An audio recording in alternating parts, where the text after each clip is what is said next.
Hello, good night. എല്ലാവരും പോയി കിടന്നുറങ്ങിക്കോ. നമുക്കൊന്നും ഉറക്കമില്ല. ഈ രാത്രി പാതിരാത്രി എനിക്ക് വേണം ജൂനിയർ NTRൻ്റെ ബർത്ത്ഡേ എന്തോ ആണ്. മറ്റേ പ്രശാന്ത് നീലിൻ്റെ സിനിമയുടെ ഗ്ലിംസ് വന്നിട്ടുണ്ട്. 4 മിനിറ്റ് മറ്റേ ഡ്യൂറേഷൻ ഉള്ളൊരു സാധനമാണ്. എന്തിനാണെങ്കിലും ഇത് പടത്തിൻ്റെ പേര് ഡ്രാഗൺ എന്നാണ് കേട്ടോ. പ്രശാന്ത് നീൽ ആഫ്റ്റർ സലാർ കുറേ ഒരു നാൾ ബ്രേക്ക് എടുത്തിട്ട് ഇതിൻ്റെ ഷൂട്ടിങ് നടന്നോ തീർന്നില്ലേ എന്നൊന്നും എനിക്ക് അറിഞ്ഞുകൂടാ. എന്താണെങ്കിലും നമുക്ക് നോക്കാം. വന്നിട്ടുണ്ട് കന്നഡ, മലയാളം, ഹിന്ദി, തമിഴ്. ഏത് കാണണം? തമിഴ് കാണണോ? തമിഴ് കാണാം. പിന്നെ രവി ബസൂർ അണ്ണ, നിങ്ങൾ കുറേ കാശുണ്ടാക്കുന്നുണ്ട്, നമ്മളെ വയറ്റത്തിൽ എന്തിനാണ് അടിക്കണത്?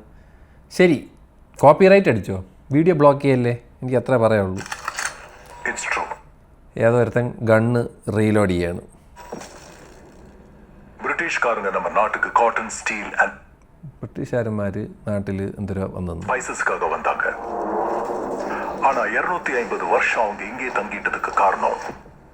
എന്താണ്? ഗോൾഡാണ്. ഒരു ചെടി. They came here for the opium poppy, which produces the most addictive substance in the world. Opium. Heroin. തല ഡ്രഗ് മാഫിയ. ഉലകത്തിലെ ഓപ്പിയത്തെ അധികമാ കൾട്ടിവേറ്റ് പண்றது 2 இடங்கள்ல தான். എവിടെ?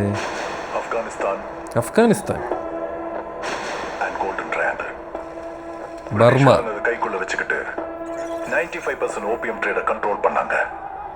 ഈ ബ്രിട്ടീഷുകാരന്മാരെ ഒരു കാര്യമായിട്ടിരിഞ്ഞു. എല്ലാം അവർക്ക് കൺട്രോൾ ചെയ്യണം. കൺട്രോൾ ചെയ്ത് ഇപ്പോൾ അവർക്ക് കൺട്രോൾ ചെയ്യാൻ വയ്യ. ആരെന്നറിയോ? ഇന്ത്യക്കാരെ.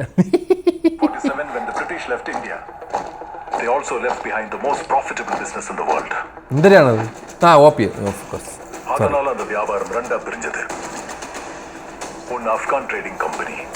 അണ്ണനെ പ്രശാന്ത് നീലിന് AI കിട്ടിയെന്ന് പറഞ്ഞു കഴിഞ്ഞാൽ മറ്റേ ഏതോ ഒരു ദൈവത്തിന് എന്തോ ഒരു സാധനം കിട്ടിയെന്ന് അറിയില്ലേ, ലാലേട്ടൻ. അതേപോലെയാണ്. അതായത് AI ആയിട്ട് കളിച്ചിരിക്കുകയാണ്. എല്ലാ AI സാധനത്തിൽ നിന്നാണ് എടുത്തേക്കണം.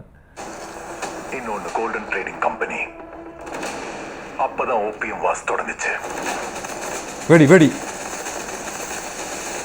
From the director of Ugramm, KGF Chapter 1, Chapter 2, Salar Part 1.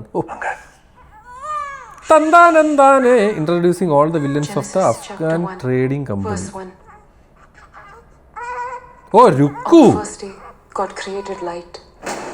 1967.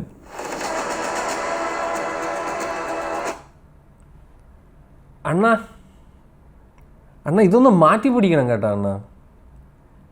ഞാൻ ഇതിപ്പോൾ ഇതിൻ്റെ തുടക്കം ആയതേ ഉള്ളൂ, എന്നാലും ഞാൻ പറയാണ്. സംഭവം ശോകമല്ല, പക്ഷേ കുറച്ചൊക്കെ സ്റ്റൈല്. ദാദാ സർക്കാർ. ഇതാര്? സുജോയ് ശങ്കർ, ബോബി ശങ്കർ, റാവു ദ അക്കൗണ്ടന്റ്,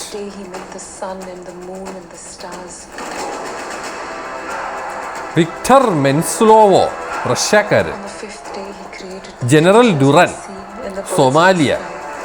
ഇതൊരു പാൻ ഇന്റർനാഷണൽ പണ്ണലാണ് കേട്ടോ. Delhi series, African Europe. ഇതൊക്കെ ആരുടെ വില്ലന്മാരാ? The trainer and his trainees, the 91 deaths. And on the 7th day God rested. നമ്മുടെ ബൈബിളിലെ വചനം. And then ഉദിർത്തേർപ്പ്. അയ്യോ വന്ന് അണ്ണം വന്ന്. Oof. And then the devil was born. The devil was born. എവിടെ? ഓ, വെട്ടിത്തൊലച്ച് അണ്ണ ഒറ്റയ്ക്ക് കത്തിയുണ്ട് എല്ലാം. Happy birthday. ഞാൻ പറഞ്ഞ ലഗ്ഗർ.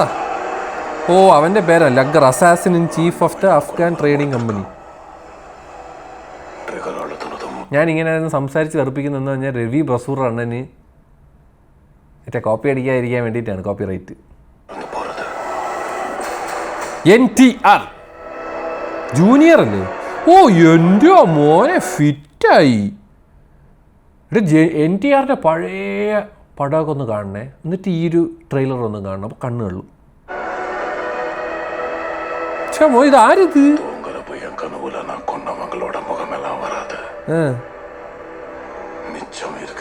ഡി ഏജിങ് ചെയ്തേക്കണ ഇന്ത്യൻ നേഴ്സ്. ഓ കണ്ടിട്ട് ജൂനിയർ NTR പോലെ ഉണ്ടല്ലേ?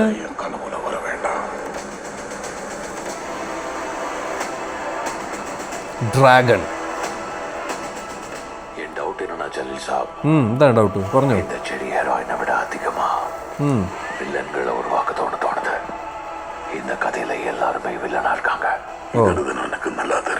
എല്ലാരും വില്ലന്മാരാണ്.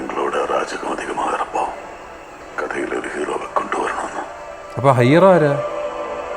ബിജു മേനോൻ, ജലീൽ റഹ്മാൻ, അല്ലേ അനിൽ കപൂറ. ഇവരൊക്കെ വില്ലന്മാരും അനിൽ കപൂർ നടനുവാ. ഇതൊക്കെ സിനിമ ഷൂട്ട് ചെയ്ത് കഴിഞ്ഞ ഇത് മരണപ്പടമായിരിക്കും കേട്ടോ. പക്ഷെ ഈ ഇരുട്ട് പരിപാടി ഒന്ന് 11/6/2027 അടുത്ത വർഷമാണ് പടത്തിൻ്റെ റിലീസ്. എന്തൊക്കെയോ കുറച്ചൊക്കെ എടുത്തു വച്ചിട്ടുണ്ടെന്ന് തോന്നുന്നു. മ്യൂസിക് രവി ബസ്രൂർ അണ്ണൻ, ഭുവൻ ഗൗഡ തന്നെയാണ് DOP, അതായത് പുള്ളിയുടെ സെയിം ആൾക്കാർ. എഡിറ്റിംഗ് ആരുടെ? പ്രണവ് ശ്രീ പ്രസാദ്, മറ്റേ കൊച്ചിറക്കാല്ലെന്ന് തോന്നുന്നു. Peter Hein സ്റ്റണ്ടാ? അതെന്തിനു പറ്റി? പീറ്റർ ഹെയ്ൻ പണ്ടത്തെ ഒരു പുലിയാണ്. ചേത്തൻ ഡി സൂസ, ഇവർ രണ്ടുപേരുമാണ് സ്റ്റണ്ട്. അതെന്ത് പറ്റി പീറ്റർ ഹെയ്ന് സ്റ്റണ്ട് കൊടുക്കാൻ? വല്ല മറ്റേ നമ്മളെ പയ്യന്മാർക്ക് കൊടുത്തുകൂടായിരുന്നു, അമ്പരിവോ അല്ലെങ്കിൽ യാനിക് ബെൻ ഉണ്ടായിരുന്നല്ല, അങ്ങേര് കിടിലുമാണ്, അങ്ങേർക്ക് കൊടുത്തുകൂടായിരുന്നു. അങ്ങനെ വേണം നമ്മൾ ഇനി ഡയലോഗ് അടിക്കാൻ പോകണ്ട. എന്തിനാണെങ്കിലും സെയിം ഓൾഡ് ഇരുട്ട് പരിപാടി തന്നെയാണ്. അതായത് ഭയങ്കരമായിട്ട് ഹൈ കോൺട്രാസ്റ്റ് ആയിട്ടുള്ള സ്ഥലത്ത് ഒരു ചെറിയൊരു വെളിച്ചം കൊടുത്തിട്ട് ആളെ മാത്രം ഫോക്കസ് ചെയ്തിട്ട് അങ്ങനത്തെ പരിപാടി ഉണ്ടല്ലോ, അങ്ങനെ സ്ഥിര പരിപാടി. പ്രശാന്ത് നീലാണ് you have to change the colour പരിപാടി. അത് എൻ്റെ ഒരു അഭിപ്രായമാണ്. അങ്ങനെ എടുക്കാതിരിക്കുക. It's high time you change the colour palette and the whole lighting scenario, because it's too dark. എന്താ പറയുക, ഇറ്റ്സ് ടു എന്താ പറയുക, ഓവർ യൂസ്ഡ്. അത് തന്നെ ഓവർ യൂസ്ഡും ആണ്. അണ്ണൻ്റെ പടമാണെന്ന് എഴുതി വെച്ചിട്ടുണ്ട്. ആ ഒരു സിഗ്നേച്ചറിൽ നിന്നൊക്കെ ഒന്ന് ബ്രേക്കായി കുറച്ച് വെളിച്ചത്തിലൊക്കെ ആൾക്കാരെ കൊണ്ടുവന്ന് ഈ പുകയും കരിയും അതൊന്നും അല്ലാതെയൊക്കെ ഒന്ന് സെറ്റ് ചെയ്താൽ കുറച്ച് രസമായിരിക്കും. സംഭവം കൊള്ളാം കേട്ടോ, നല്ല രസമായിട്ടൊക്കെ ഉണ്ട്. ടിപ്പിക്കൽ KGF ഒക്കെ പോലെ തന്നെ ബിൽഡപ്പും അതിൻ്റെ ആളെ കാണുമ്പോൾ ഞെട്ടലും പേടിക്കലും അതൊക്കെ തന്നെയാണ്. കുറച്ചൊക്കെ ഒന്ന് മാറി ചിന്തിക്കാനുള്ള സമയമായി എന്നാണ് എനിക്ക് പറയാനുള്ളത്. എന്തായാലും അടുത്ത വർഷം ഇറങ്ങുമ്പോൾ നമുക്ക് ഇതിൻ്റെ ഒരു ട്രെയിലറൊക്കെ ഇനി വരാൻ കിടക്കണേ ഉള്ളൂ. ഇത് തന്നെ ഒരു ട്രെയിലർ പോലെ ഉണ്ട്, ബട്ട് ഒരു പ്രോപ്പർ ട്രെയിലറൊക്കെ വരുമ്പോൾ വേറെ ലെവലായിരിക്കും. ബട്ട് അണ്ണനെ എടുക്കാതിരിക്കും കേട്ടോ. ഞാൻ പോകണമെന്ന്